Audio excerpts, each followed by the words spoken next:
በዓለም ላይ የምናያቸው ቀውሶች አገራት መካከል ከሚደረግ ጦርነት ጀምሮ በአንድ ጨቅላ ሕፃን ውስጥ በልጅነት የገባ ነገር ስጋ ለብሶ በጦርነት መልክ በኮንፍሊክት መልክ በተለያየ መንገድ ሲወጣ ነው የምታየው። በትልቁ ወንድ ውስጥ የተደበቀ ትንሽ ልጅ አለ። ያ ልጅ ያደገበት መንገድ ነው በትልቁ ሰው ውስጥ ራሱ ነው የሚገልጠው።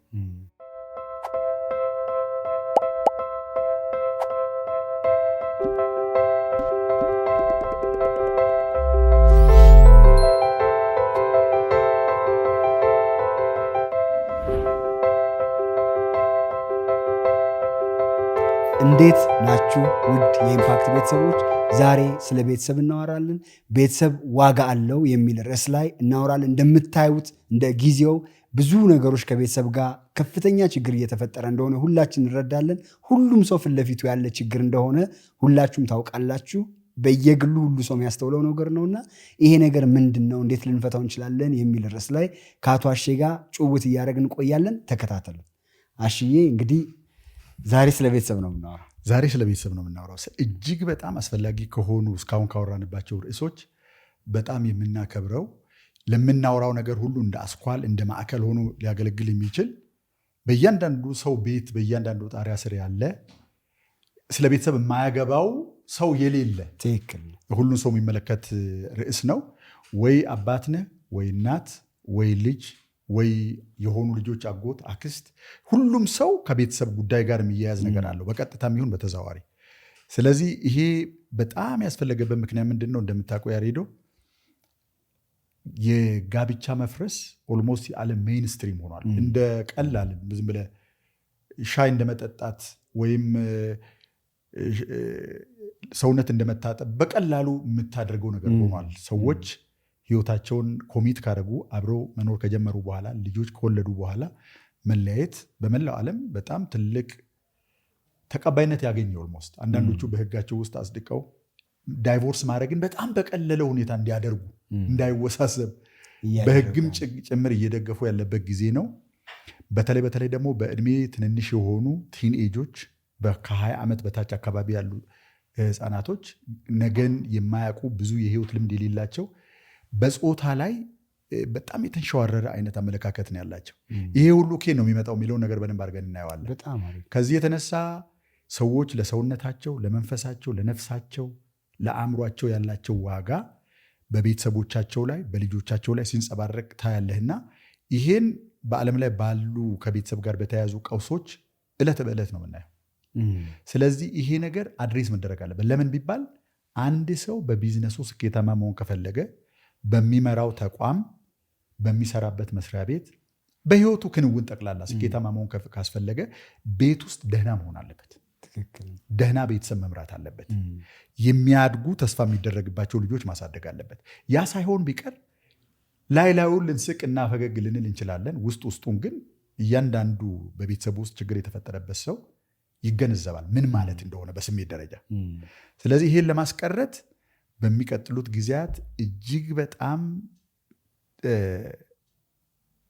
በትልቅ ትኩረት ቤተሰብ እንዴት መገንባት አለበት የሚለውን ነገር እናወራለን ማለት ነው። ያሬዶ በጣም ጥሩ። ደግሞ እንዳልከው አሹ አሁን ይሄ ሜንስትሪም ከመሆኑ በተጨማሪ ሬር እየሆነ ነው እንደውም የጋብቻ መጽናት። ሰው በጋብቻ ይህን ያክል ዓመት ኖሩ፣ ይህን ያክል የልጅ ልጅ አዩ አንድ ላይ ማለት በጣም ብርቅ እየሆነ እንደ ልዩ ነገር መታየት እየጀመረ ነው እና ይሄን ነገር ከመሆኑ እነዚህ ነገሮች እየሰፉ በመጡ ቁጥር ወደ ታች የሚወርደው ወደ ጀኔሬሽን የሚያልፍ ስለሆነ ልጁ ይዞ የሚወስደው ፓተርን ራሱ ቤተሰብን የማያውቅ ወይም ደግሞ መለያየት ተፈጥሯዊ ሆኖ እንዲያምን የሚያደርግ ነውና ሰብአዊነት ነው አደጋ የደረሰበት ማለት ነው። ሰብአዊነት ነው አደጋ የደረሰበት። በጣም ትክክል ነው ያልከው። እንዲያው ከተሳሳትኩ ይቅርታ ጠይቃለሁ፣ ግን እርግጠኛ ነኝ ትክክል ይመስለኛል። ሞልዲቭስ ነው ምናምን የሚባል አገር አንዲት የ30 ዓመት ዕድሜ ያላት ሴት በአማካይ 3 ጊዜ ዲቮርስ አድርጋለች። በዓለም ላይ በነገራችን ላይ በትልቅ የጋብቻ መፍረስ ምንድነው የፍቺ ችግር ካለባቸው ሀገራት ቁንጮ ላይ ያለችው እሷ ናት። ሞልዲቭስ ነው ምናምን የምትባል ሀገር። አሁን ይቺ ሀገር 30 ዓመት ዕድሜ ላይ ያለችን ሴት ስታይ ይቺ ሴት 3 ጊዜ ዲቮርስ አድርጋ ሊሆን ይችላል። ምን ማለት መሰለህ? አንዳንዶች አንዴ አድርገዋል፣ አንዳንዶች አላደረጉም፣ አንዳንዶች 3፣ አንዳንዶች 4፣ አንዳንዶች 5። በአማካይ ስትወስድ 3 ያህል ጊዜ የፍቺ ችግር ህይወታቸው ውስጥ ያለፉ ሰዎችን ነው የምታየው በ30 ዓመት ዕድሜ ያው በ30 ዓመት ጋብቻ በሚጀመርበት ዕድሜ ማለት ነው። በኢትዮጵያ ኬዝ ብትወስድ በአብዛኛው ከ27 ከ28 ዓመት በኋላ ነው ጋብቻዎች የሚደረጉት። በጣም ትክክል። ለምን ትምህርትን ጨርሰ ስራ አስተካክለ ይዘህ ተብሎ ስለሚታሰብ በትክክል በዛ ጊዜ ውስጥ እንደዚህ ሆነ ማለት ፋሚሊ ኮራፕት አደረገ ማለት በትክክል በጣም ይሄ ማለት ሁሉን ነገር ማለት ነው። በነገራችን ላይ ያሬዶ ቆይ አንድ ሰው መቼም ቤተሰብ ውስጥ ነው አይደል የሚወለደው። እናትና አባት በመደበኛ እኛ በምናውቀው መደበኛ ጋብቻ ላይሆን ይችላል የወለዱት፣ ግን የሆኑ ሁለት ጾታ ያላቸው ሰዎች አብረው በሚኖሩበት ጊዜ የፈጠሯቸው ሰዎች ናቸው ወደሚቀጥለው ትውልድ የሚሄዱት። ይሄ ሰው የቢዝነስ ሰው ይሆናል፣ የፖለቲካ መሪ ይሆናል፣ አርቲስት ይሆናል፣ በዓለም ላይ የምናገኛቸውን የህይወት መስኮች በሙሉ ይሆናል ማለት ነው ካደገ በኋላ። ይሄ ሰው የገባበትን ነው መልሶ የሚሰጠው። ስለዚህ በዓለም ላይ የምናያቸው ቀውሶች አገራት መካከል ከሚደረግ ጦርነት ጀምሮ በአንድ ጨቅላ ህፃን ውስጥ በልጅነት የገባ ነገር ስጋ ለብሶ በጦርነት መልክ በኮንፍሊክት መልክ በተለያየ መንገድ ሲወጣ ነው የምታየው። ሰዎች የሚሰሩት ብዙውን ጊዜ እንግዲህ ሳይንስ እንደሚለው የአንድ አዋቂ ሰው ነፍስ አወቅ ሰው ህይወት 85% የሚሰራው ከ12 ዓመት በታች 12 ዓመት ዕድሜ ውስጥ ሰው በአንድ ወላጅ የሚደግ በሁለት ወላጅ መቼም ይህን ያህል ጊዜ ከቤተሰብ ጋር ባለበት ሰዓት ነው ማለት ነው። ሌሎችም አስተዋጽኦ የሚያደርጉ አሉ፣ እንደ ትምህርት ቤት፣ እንደ ሰፈር ዘመድ አዝማድ የሚያደርጉት አስተዋጽኦ አለ። ሰው በጣም ጨቅላ በሆነበት ዕድሜ ክልል ውስጥ ግን ከ5 ዓመት በታች ባለው ጊዜ ውስጥ የሚሰራበት ማንነት እንዲሁ በቀላሉ ተነቅንቆ የሚወጣ ነገር አይደለም። በጣም ትልቅ ነገር ነው። ቤተሰብ ስንል ስለምንድን ነው እያወራን ያለ ነው ማለት ነው? በዓለም ውስጥ ስለሚኖሩ 8 ቢሊዮን ሰዎች ነው የምናወራው። ስለ የሆነ ጎጆ ውስጥ ስለሚኖሩ ወንድና ሴትና ትንንሽ ዕድሜ ላይ ያሉ ህፃናቶች አይደለም የምናወራው። we're talking about the whole globe። ይሄ ምን ያህል አስፈላጊ ነው? የሰው ልጆች የሚያስፈልጉትን ያህል አስፈላጊ ነው።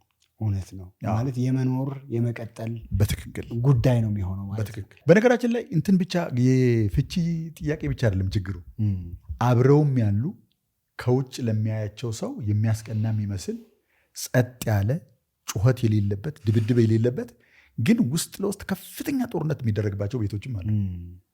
ምናልባት ለይሉኝታ ወይም ደግሞ በጋራ ያፈሩትን ሀብት ላለመካፈል ወይም በእምነት ምክንያት የተከለከለ በመሆኑ ከማህበረሰብ ውግዘት እንዳይደርስ በተለያየ ምክንያት ሊሆን ይችላል እንጂ አብረው የሚኖሩ ልጆቻቸውን እያሳደጉ ያሉ የሚመስሉ ግን የተነጣጠሉ ኢሞሽናሊ ዲቮርስ ያደረጉ ሰዎች አሉ በየቤቱ ውስጥ። እንዲያውም ይሄኛው በጣም አደገኛ ሊሆን ይችላል ብዬ አስባለሁ። ምክንያቱም ዕለት ዕለት ህፃናቶቹ አንድ ቤት ውስጥ የሚኖሩ ሁለት ወንድና ሴት የሆኑ ነፍስ አወቆችን እያዩ ስለሆነ የሚያድጉት በቃ ወንድና ሴት አብሮ ሲኖር ልጆች እንዲህ ነው ማለት ነው የሚኖረው ብሎ ነው እያወቁ የሚያድጉትና ግዴታ በፍርድ ቤት ቆሞ የተለያዩ ሰዎችን ብቻ አይደለም የምናወራው። ዲቮርስ በህግ የተደረገ ወይም ደግሞ ሳይታወቅ ቤት ውስጥ ሰዎች ዕለት ዕለት የሚኖሩትን ኑሮ የሚኖሩበት መንገድም ሊሆን ይችላል ማለት ነው። በኢትዮጵያም በነገራችን ላይ ስታቲስቲክሱ የተለያየ ቁጥር ስለሚናገር ነው እንጂ ከሚደረጉ ጋብቻዎች ግማሾቹ እንደሚፈርሱ ይናገራል። ኢትዮጵያ ውስጥ አሁን 2 ጋብቻ ይደረጋል፣ አንዱ ይፈርሳል። ከዛ ውስጥ እንግዲህ ቤተሰብ ነው፣ ቤተሰብነት ላይ ነው ጥቃት እየመጣ ያለው። በጣም እውነት ነው። እንደዚህ የሚፈጠርባቸውም ደግሞ ሰዎች መቼም ዝም ብለው መፍታት ፈልጎ አይፈቱ። በፍጹም እንዲልሁን ብለው አይደለም። ሁሉም ሰው አጋር ይፈልጋል። እስኪ እነዚህ ነገሮች ለምንድን ነው እየሆኑ ያሉት የሚለውን ነገር እነሱም ብናወራ ነው እንግዲህ ዛሬ የተገናኘንበት ዋና ዓላማ። ለምንድን ነው በጥሩ ፍቅር በመዋደድ እንደ ድሮ እንኳ ሳይሆን አሁን ባለው ዘመን ተያይተው ተጠናንተው ዓመታት ወስደው ጭምር ማለት ነው 2 ዓመት 3 ዓመት ወስደው ተጠናንተው በቃ ትሆኝኛለች ትሆነኛለህ ከተባባሉ በኋላ ተጋብተው ጋብቻ ለምንድን ነው ወይ ወደ ፍቺ የሚያመራው ወይ ቤት ውስጥ ሆኖ ዲስፈንክሽናል የሚሆነው ለምንድን ነው ብለን ካል ብዙ ሰዎች የማይገነዘቧቸው ነገሮች አሉ። አንደኛውና የመጀመሪያው ሰዎች የማይገነዘቡት ግን እዚህ ላይ ጠቁመን ማለፍ የምንፈልገው ነገር አለ። አንደኛው አሁን ባል የሆነው ከተወሰኑ ዓመታት በፊት የሆነ ቤት ውስጥ ትንሽዬ ማሙሽ የነበረው ልጅ አሁን ሚስት የሆነችው የሆነ አንድ ሰፈር አንድ ቤተሰብ ውስጥ ትንሽዬ ሚሚ የነበረች ናት። ስለዚህ የአሁኖቹ ወላጆች የሆነ ጊዜ ላይ ልጆች የነበሩ ናቸው። አሁን እንግዲህ ብዙ ጊዜ ሰዎች የማያዩት የጋብቻው ገጽታ 2 በአካል ትልልቅ የሆኑ ሰዎች አንድ ቤት ይገቡና ከዛ በኋላ ልጆችን መውለድ ይጀምራሉ። ጋብቻ ማለት በእነዚህ ሰዎች የሚፈጠር ነገር ነው። ግን የሚገርም ነገር በመጠናናቱ ጊዜ ማይታይ 3 ዓመት 4 ዓመት 10 ዓመት ቢጠናኑ ወደ ገጽ ላይ መጥቶ ሰዎች የማያዩት ትልቅ ነገር ምንድን ነው ካልከኝ፣ በትልቁ ወንድ ውስጥ የተደበቀ ትንሽ ልጅ አለ። ያ ልጅ ያደገበት መንገድ ነው በትልቁ ሰው ውስጥ ራሱ ነው የሚገልጠው። ቅድም እንዳልነው ወደኋላ ሄደን እሱ ያደገበትን ቤት ብትመለከት እነዛ እሱን ያሳደጉ ወላጆች የኖሩበት መንገድ ልጁ ሰውነት ውስጥ አለ። ሰውየው ሳያቅ ነው ያን ነገር አክታውት የሚያደርገው ማለት ነው። ልጅቷም እንደዚያው። አሁን ብዙ ሰዎች የማያውቁት ምንድን ነው ማለት ነው፣ ሲገናኙ ላዩን የሚነጋገሩት ነገር አለ አይደል? ለምሳሌ አላማሽ ምንድን ነው? ምንድን ነው የምትወጂው? ምንድን ነው የምትጠይው? ሰው የሚታወቀው በዚህ መንገድ ስለሚመስለው ለሰው ይህን ይጠያየቁና የሚቀራረቡ መስሎ ሲታያቸው ጋብቻ ያደርጋሉ። ከዛ በኋላ ግን በፊት ማያውቁት በእጮኝነትና በመጠናናት ጊዜ ማያውቁት አዲስ ነገር መውጣት ይጀምራል። ለምን መሰለ? ሰዎች በእጮኝነት ጊዜ ሲገናኙ ብዙ ነገር ፊልተር አድርገው ስክሪፕት አድርገው እንደዚህ ነው የምለው፣ እንደዚህ ነው የምትለኝ፣ እንደዚህ ነው የምላት ብለው አብረው ለሚቆዩበት 2 እና 3 ሰዓት ራሳቸውን አዘጋጅተው መምጣት ይችላሉ። የውስጡን እውነት ውስጥ አድርገው በውጭ በኩል ማለት የሚፈልጉትን ነገር እያሉ የሆነ ሰው መስለው መተወን ይችላሉ። ስለዚህ በዛ መንገድ ይጠናኑና ጋብቻ ይፈጸምና ሌላ ነገር መምጣት ይጀምራል። ምናልባት ፓብሊክ ስለሆነና ስለሚታወቅ የእነ ዓለም ፀሐይን ዶኪመንተሪ የሰራን ጊዜ ሁላችሁ ምናልባት የማታውቁት ሰዎች፣ ያላያችሁ ሰዎች የትውልድ እንቆቅልሽ የሚል ዶኪመንተሪ ሰርተን ነበር።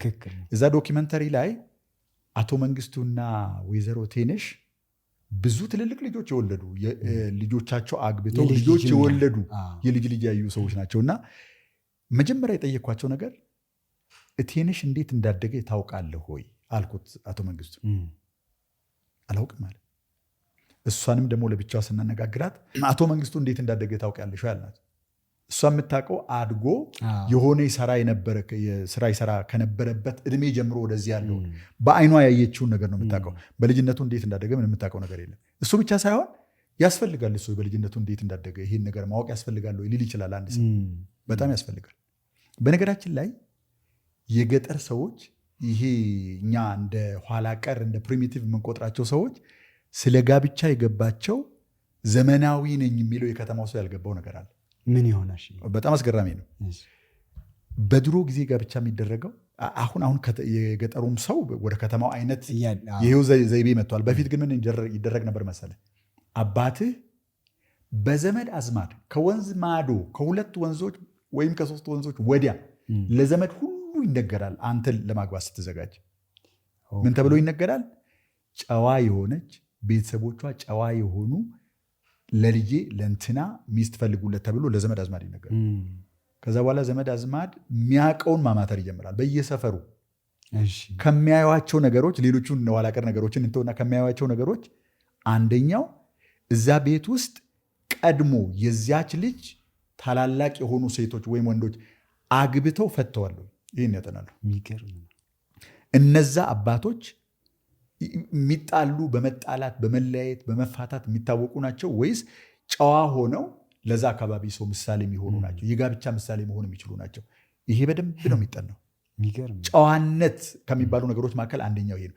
ጋብቻ ላይ የመጽናት የመተሳሰብ፣ አንዳንድ ጊዜ ድምፅ ሳይሰማ ለብዙ ዓመታት ካለ ሽማግሌ ካላስታራቂ መቆየት መቻል፣ ይሄ ከሚጠኑ ነገሮች መካከል አንደኛው ነው። በተለይ ከሚጠኑና እኔ ከማውቀው ነገር ውስጥ አንዱ ያገባች ታላቅ እህት አላት ወይ ተብሎ ይጠየቃል። አዎ ከተባለች የት ነው አሁን ያለችው? ባሏ ጋር ከተባለ ታስቋንስገች አንድ ማሳያ ነው። አንድ ማሳያ እዛ ቤት ውስጥ ጋብቻን በተመለከተ ቤተሰቡ ውስጥ የሚንጸባረቅ ፊት ለፊት የሚታይ ነገር ምንድን ነው ተብሎ ይጠየቃል። ከዛ በኋላ ልጅቷ ከተገኘች ከመልኳ በላይ ማርክ የሚሰጠው ለዛ ለቤተሰቦቿ ነው። ስለዚህ ልጅቷን አይደለም የሚያገባው ልጁ ማለት ቤተሰቡን ነው የሚያጠናው። ዳስ ራይት።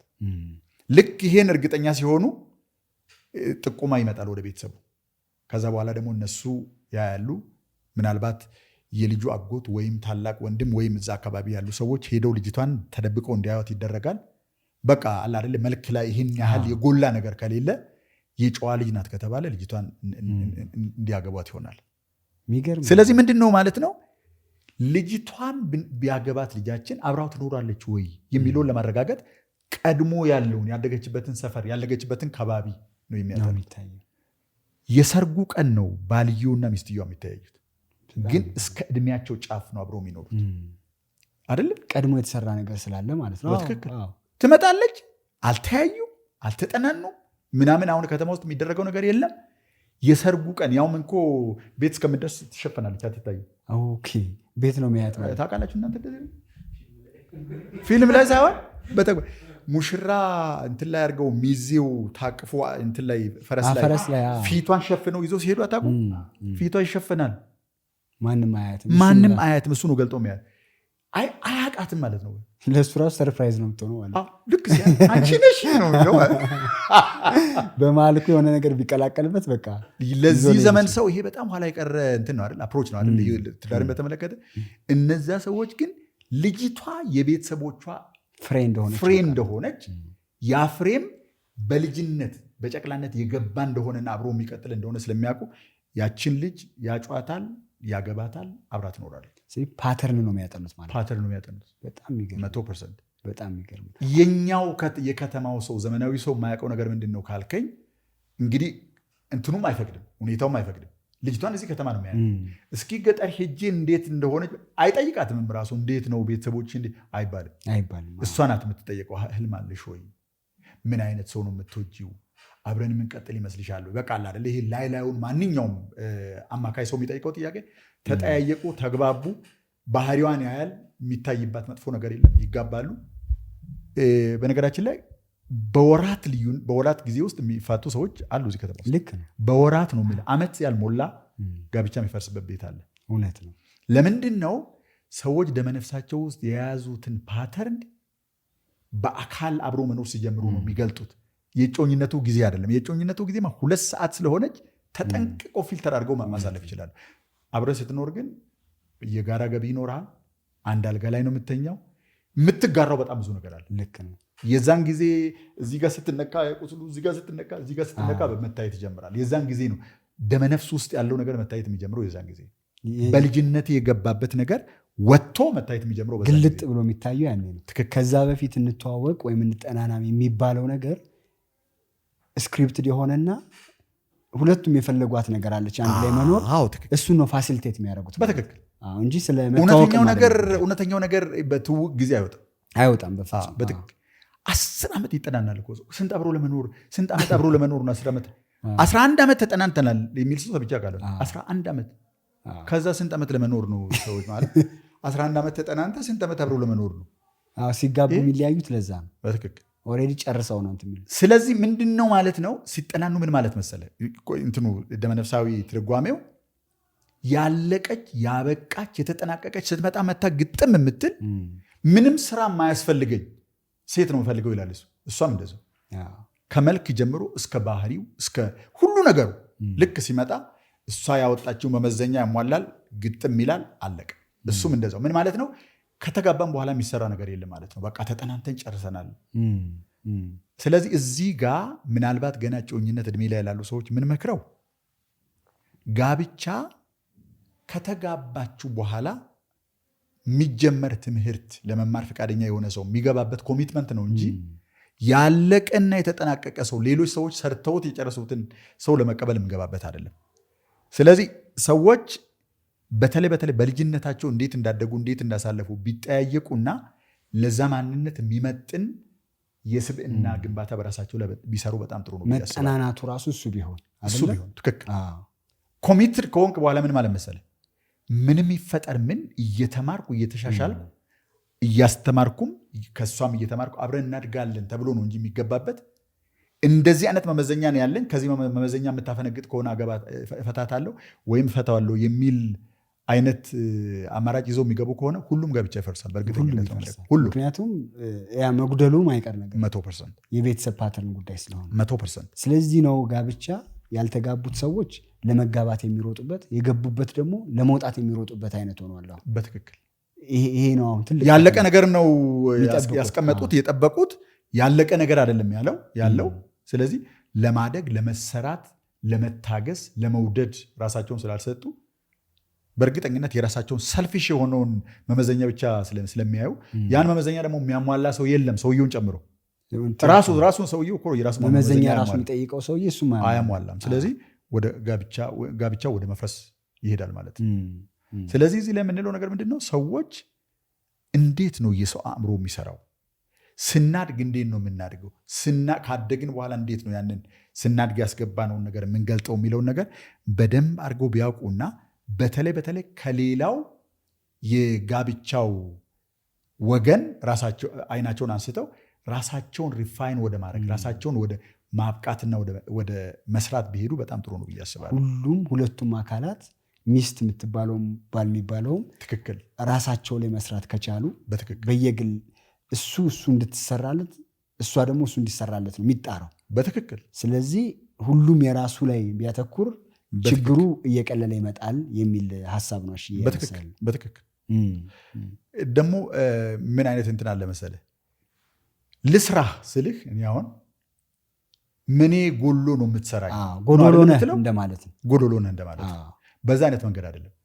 በመማማር ወደ ሆነ አይነት እድገት እንደሚያድግ እንደ ትልልቁ ሰውነት ውስጥ ያሉ ትንንሽ ህፃናት እንዳሉና አብረው ለማደግ እንደሚሰጡ ኮሚት እንደሚያደርጉ አድርገው ነው ራሳቸውን ማየት ያለባቸው እንጂ ያለቀች የተሰራች አደልት ሴት ወይም ተሰርቶ ያለቀ አደልት ወንድ አገባለሁ የሚል ሰው በእርግጠኝነት ይሄን በአጭር ጊዜ ውስጥ ትክክል እንዳልሆነ አስተሳሰቡ ያውቀዋል ብዬ አስባለሁ። አንድ ጊዜ ሴሚናር ላይ ስም ሳልጠራ የሆነች ሴት ያወራችውን ነገር ልንገርህ።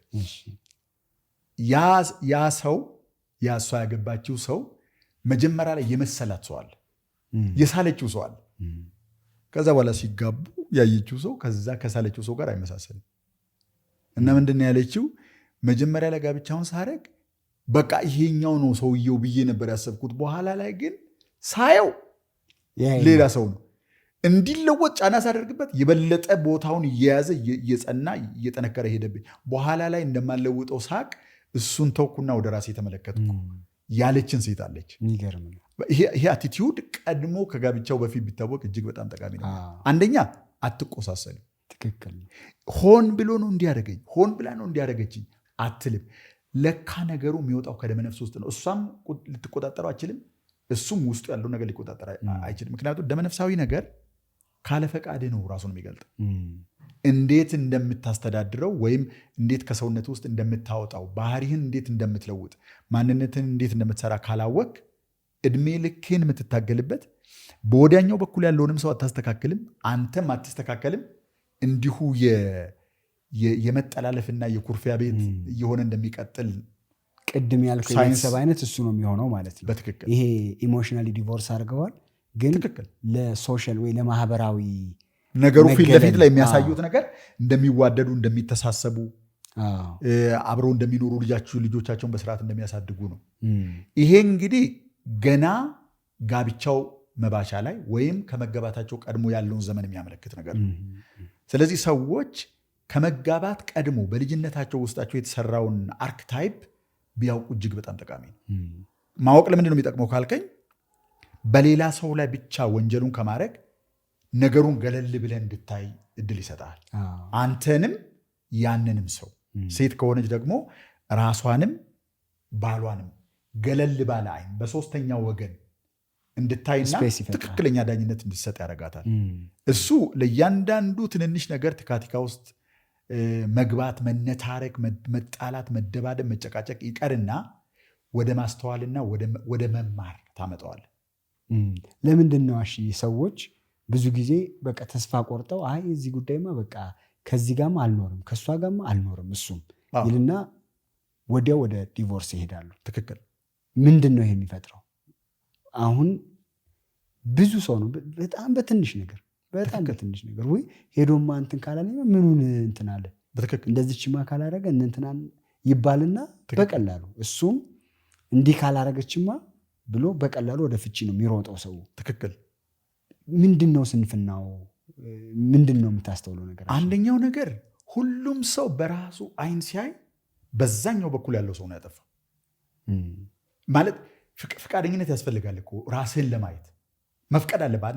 የራስህን ባህሪ ለማየት ሌላ ሰው የሚልህን ነገር አንተም መልሰህ ራስህን ለማለት እኮ ፍቃደኝነት ያስፈልጋል። መከፈት ይጠይቃል። በሌላ አይን ራስህን ለማየት መፍቀድ ፍቃድ ነው የሚጠይቀው፣ እንትን አይደለም፣ እውቀት አይደለም የሚጠይቀው።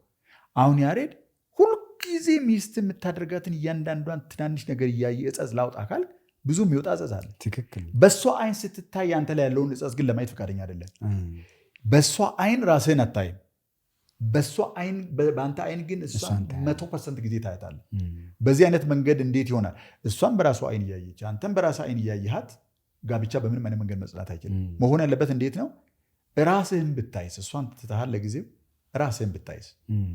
በነገራችን ላይ ይሄ በጣም ትልቅ እንትን ያመጣላል፣ ትልቅ እረፍት ያመጣላል። እኔ እንደዚህ አይነት እንትን ውስጥ ነበርኩኝ በነገራችን ላይ ከማሚ ጋር። ሁሉንም ነገር የምታጠፋው እሷ ነበር የሚመስል፣ እያንዳንዷን ነገር እኔ ራሴን ማየት አልችልም። ስለዚህ ምንድነው ማድረገው ማለት ነው? ችግር እፈልጋለሁ፣ ችግር እፈልጋለሁ። በገባው በወጣው ቁጥር በልጆቹ እንትን ላይ ምንድን ያለው እንትኑ ላይ ምንድን እያንዳንዷ ነገር ላይ እጸጽ እፈልግና ያ ችግር ማን ነው? የእሷ ነው። እኔ ያረኩትን መነጽር አላየውም፣ እሷን ብቻ ነው ማየት። ከዛ በኋላ እሷ ደግሞ የኔን የተደበቁ በእሷ አይን ደግሞ ስታይ የሚታዩትን ነገሮች ማውጣት ጀምራለች። ጭራሽ እኔ እንትን ስል እንትን ያለሽ ይመጣል። ከዛ በኋላ ጭራሽ ይባላል። ያ ማለት ራሷን ዲፌንድ ለማድረግ ያለችው እንጂ እውነት ያጸጽ ኖሮኝ ነው ብዬ አላምንም። እኔ እንዲህ ስላልኳት እሱን ምላሽ ለመስጠት ብላ ነው እንዲህ ያለችው ብዬ ነው እንጂ ማስበው እውነት እንደዚህ አይነት ጸጽ እኔ ላይ ይገኛል አይታሰብም። ስለዚህ ፖይንቱ ምንድን ነው? ሰዎች ከራስ መውደድ ገንጠል ብለው ራሳቸውንም ማየት የሚችሉበት መንገድ ቢኖር በጣም ጥሩ። የራስህን ባህሪ ስታይ፣ ትላንትና ማታ ለምን እንዳኮረፍክ ስታይ፣ እሷን ትታት ማለት ነው ለብቻ። መቼም ከራስ አትደበቅ ማለት እውነተኛ ሰው ልሆን ካልክ ትላንት ለምን እንዳኮረፍክ ከዛ ኩርፊያ ውስጥ ምን ልታተርፍ እንደፈለግ በደንብ አድርገህ ታውቀዋለህ። ለእሷ አትነግራትም፣ ግን አንተ ታውቀዋለህ። ስለዚህ እያንዳንዷን የምታደርጋትን ነገር ምክንያቷን፣ ኢንቴንሽኑን፣ ጀርባ ላይ ያለውን ነገር ራስ ላይ መፈላለግ ከጀመርክ ለካ አብዛኛውን ነገር ሆን ብለህ እያሸዋረድክ ነገሮችን የምታደርገው እንጂ ይኸውልህ ሁለቶቹን ሰዎች እንዴት ታያቸው መሰለህ? እሷም የእግዚአብሔር ፍጡር ናት፣ አንተም እንደዚያው። የሆነ ልታሳካ የምትፈልገው ነገር አለ እዚህ ዓለም ላይ፣ እሷም ልታሳካ የምትፈልገው የሆነ ነገር አለ። አንተ ያን ነገር ለማሳካት እንቅፋት መስለህ ከታየሃት የጋብቻው መፍረስ የሚጀምረው የዛን ቀን ነው። ግን ሁለታችንም ድክመት እንዳለን ግን እያሻሻልን እያደግን እንደምንሄድ ከቆጠርን ቂም ከመያያዝ ይልቅ መተዛዘን ነው የሚሆነው ማለት ነው። ምናልባት ያደገችበት መንገድ ለዛ ዳርጓት ከሆነ ታዝንላታለህ እንጂ በምንም አይነት መንገድ አትፈርድባት። ትክክል። አደልቷን ሴት ነፍስ አወቋን ሴት ብቻ ካያት ግን በምንም አይነት መንገድ ይህን ነገር ያደረገችው መቆጣጠር ከማችለው ቦታ ተነስታ ነው ልትል አትችልም። ሆን ብላ ነው ይመስልህ። በትክክል ቤተሰብ ገና ከምስረታው ጀምሮ የሚፈርስበት አንደኛው ምክንያት እነዚህ ቤት ውስጥ ያሉ ነፍስ አወቅ ባልና ሚስት የሆኑ ወቅት የሆነ ቤት ውስጥ የሆነ ባልና ሚስት መካከል ያደጉ ህፃናቶች መሆናቸውን ማወቅ ያስፈልጋቸዋል። ያን ነገር ካወቁት በዛን ሰዓት ሳያድግ የቀረውን ኢማቹር ነገራቸውን እያሳደጉ የሚሄዱ ኤክሴል እያደረጉ የሚሄዱ እየተማሩ የሚሄዱ ለማደግ ቦታ የቀራቸው ሰዎች እንጂ አልቀው የጨረሱ ትልቅ ሰዎች እንደተገናኙ አድርጎ አለመውሰድ ጋብቻውን ያጸናዋል። ለመማር ነው የተገናኘ ነው የምንለው ማለት ነው። ስንገናኝ እንዲህ ተባብለን የተገናኘ ነው። እንዲህ እኔ እንደዚህ ነኝ፣ አንቺ እንደዚህ ነሽ፣ በቃ በዚህ መንገድ ነው የተፈራረም ነው። ከዚህ ውጭ ፈንገጥ ማለት የሚባል ነገር የለም ማለት ነው። ስለዚህ ይሄ ስህተቶችን ሁሉ አኮሞዴት ለማድረግ ቦታ ይሰጣል ማለት ነው። ያለበለ በመመዘኛ ከሆነ ግን የምትጋባው በጣም አስቸጋሪ ነገር ነው የሚሆነው። ያለቁ ትልልቅ ሰዎች ናቸው የሚጋቡት ብለህ ካሰብክ እሱ ነው ሃርድ ያደርግብሃል። እሱም ነው አንደኛው ደግሞ የሆነ ያህል ፐርሰንት የሚወስደው እንዲለያዩ የሚያደርገው። በጣም ትክክል። እሷም ፐርፌክት ባል ትፈልጋለች። ይሄ ነው የኔ ግጣም፣ እሱም እቺ ናት የኔ ግጣም ብሎ ይገባና በኋላ ህፃኑን ስታይ ያንስባታል። በትክክል። ከዛ ስታየው አለማክበር ትጀምራለች። እሱ ደግሞ ከዛ ተነስቶ መቆሳሰሉ ይጀምራል። ምናልባት እኮ ይሄ ልጅ አንድም ቀን አባቱ አቅፎት ማያቅ እንዲሁ ባይተዋር እንደሆነ በሚኖርበት ዓለም ውስጥ የተተወ የተናቀ ሆኖ ያደገ ሊሆን ይችላል። አሁን እንግዲህ እዚህ ቤት ውስጥ ሲመጣ ያንን ያጣውን መተው ኢግኖር መደረግ ለማግኘት የሚያደርገው ትግል ከሚስቱ ጋር ግጥሚያ ውስጥ ይከተዋል። ይህን ከተገነዘበች ግን እያንዳንዱን የሚያደርገውን ነገር በደንብ አድርጋ ታቅልታለች። ስለዚህ መዳዳን ይችላሉ ከመቆሳሰል ይልቅ ማለት ነው። ደግሞ ልጁ እነዛ ቅድም ያልካቸው ደግሞ ልጆች እያዩ ያደጉት ቤተሰብን ነው ወጥተውም ራሱ ኤክስፔክት የሚያደርጉት እና የሚፈልጉት። አንዲት ማቃት ሴት ምን ብላኛለች? ከባሌ ጋር አባቷ ለእናቷ በጣም በጣም ጥሩ ሰው ነበረ። ኦኬ። እና እየኖርን ልጅ ወልደናል አለች። 3-4 ልጆች ወልደን እየኖርን የሆነ ነገር ሲፈጠር አባዬ እኮ እንዲህ ነው የሚያደርገው፣ አባዬ እኮ እለዋለሁ አለች ሁልጊዜ። እና የሆነ ቀን በስነ ስርዓት አስቀመጠኝና አለች ይኸውልሽ በህይወት የሉም አባዬ አባዬ የምትያቸው ሰውዬ ሰው ከሆኑ እኔ እጠራጠራለሁ አላት። ማለት የለም እንደዚህ አይነት ሌላ ደግሞ እኔ እንደ አባዬ እንደሆነች እንዳትጠብቂ እና እኔ አባዬ አይደለሁም ብሎ ከዛ ነው የገባኛለች። እና አየህ እሷ የምትጠብቀው ባል የአባቱ አይነት ነው በጣም እሱ ደግሞ ባል የአባቱ አይነት ነው፣ የራሱ አባት አይነት ነው። በትክክል። ስለዚህ ቤት በኩል ይገናኙ። በጣም እውነት ነው። እና በነገራችን ላይ በመተዛዘን ይሄ ቨልነራቢሊቲ የሚባል ነገር አለ። ቨልነራቢሊቲ ማለት ልብ ለልብ ይሄ ስህተት በመንቀስ አይነት ሳይሆን ድክም ብዬ ድክመቴን ሁሉ ፊት ለፊት ላይ ባረግ ባልና ሚስቶች በዚህ አይነት መንገድ ቢነጋገሩ ይሄ ከገባው በኋላ ወይኔ እንዲህ ማድረግ አልነበረብኝም ብሎ ወደኋላ ሄዶ ጭምር እንዲጸጸት የሚያደርጉ ነገሮች አላል። ስቶሪያቸውን ቢነጋገሩ በእርግጠኝነት ኦፍኮርስ አንዳንድ ነገር ላይ ላትግባባ ትችላለህ፣ ልትነጋገር ትችላለህ። ይህን የምትከራከርባቸው ነገሮች ይኖራሉ።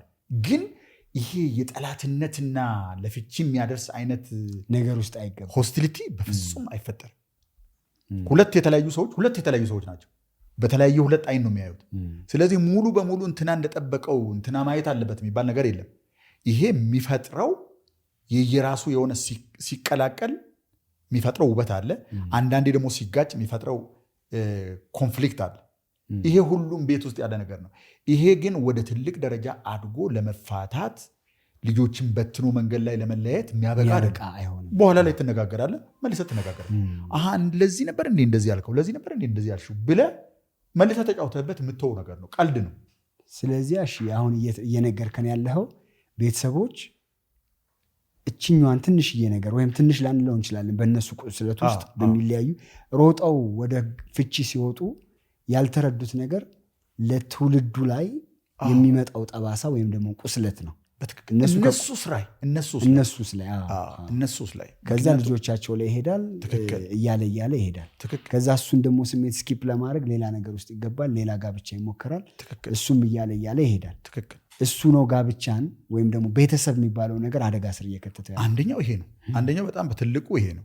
ስለዚህ ሴቷ የሚያድግ የሚሻሻል እያወቀ ሲሄድ ንቃተ ህሊናው ሲሻሻል ከዚህ በፊት ብዙ ማያቸው የነበሩ ነገሮችን እያየ የሚሄድ ጥሩ ካልነበረ ጥሩ እየሆነ የሚሄድ ማይረዳ ከሆነ እየተረዳ የሚሄድ ነገሮች እየተሻሻሉ እንደሚሄዱ በትምህርት የሚሻሻሉ ነገሮች በሁለቱም ህይወት ውስጥ እያደገ እንደሚሄድ በመቀበል ነው ህይወት መጀመር ያለበት።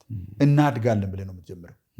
ያ ማለት ምን ማለት ነው? ሊያጠፋ ይችላል ይሄ ሰው፣ ግን ደግሞ ካወቀ አያጠፋ ወይም ደግሞ ጥፋቱን መቆጣጠር የሚችልበት የስነ ልቦና ደረጃ ላይ ካለ ጥፋቱን አያጠፋው። መታገዝ የሚገባው ካለ መታገዝ አለበት። ስለዚህ በዚህ በመረዳዳት መንፈስ ውስጥ ሲሆኑ የድሮ በተለይ ገጠር ውስጥ ያሉ ሰዎች ለእኔ በነገራችን ላይ በጣም ትልቅ ምሳሌዎች ናቸው። በጣም አርጅተው ባል ከሆነ ሚስቱን፣ ሚስት ከሆነች ባሏን ለመቅበር እስከማይችሉ ድረስ አብሮ ያረጃሉ። እውነት ነው።